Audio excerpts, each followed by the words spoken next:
নতুন অ্যাডহক কমিটির সঙ্গে নতুন কোচ, দেশের হকিতে ফিরেছে প্রাণচাঞ্চল্যতা।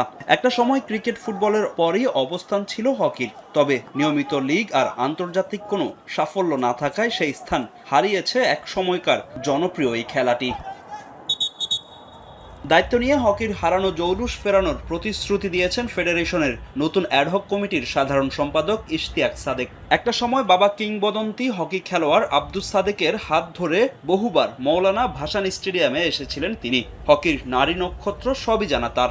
দেশের হকি নিয়ে প্রয়াত বাবার স্বপ্ন পূরণ করতে চান এই সংগঠক, যার জন্য সবার আগে নিশ্চিত করতে চান খেলোয়াড়দের সুযোগ সুবিধা।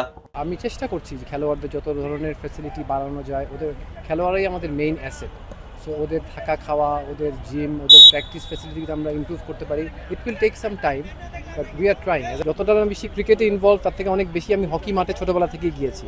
আমার বাবার যেগুলি স্বপ্ন পূরণ করার জিনিস, আমি চেষ্টা করব যে কদিন আমি আছি আর দায়িত্বে আছি, I will do my best.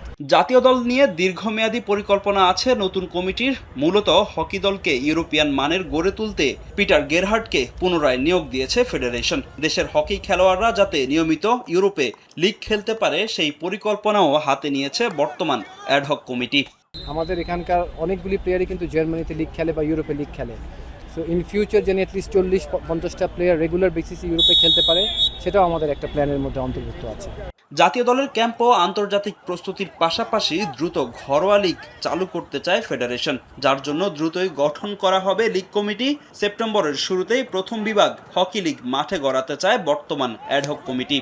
আমাদের লিগ ফেরানো ইজ ভেরি ইম্পর্টেন্ট। সো আমি ইনফ্যাক্ট 5 থেকে 7 দিনের মধ্যে একটা আমরা লিগ কমিটি ফর্ম করে দিব এবং আমরা একটা লিগ কমিটির মিটিং ডাকবো এবং আমার টার্গেট হচ্ছে বাই বিগিনিং অফ সেপ্টেম্বর আমরা ফার্স্ট ডিভিশন লিগটা ইনশাআল্লাহ শুরু করতে পারবো। সবশেষ 2023 সালে আয়োজিত হয়েছে হকি লিগ। এরপর লম্বা সময় কেটে গেলেও মাঠে গড়ায়নি এই টুর্নামেন্ট। ফাহিম ইসলাম, সময় সংবাদ, ঢাকা।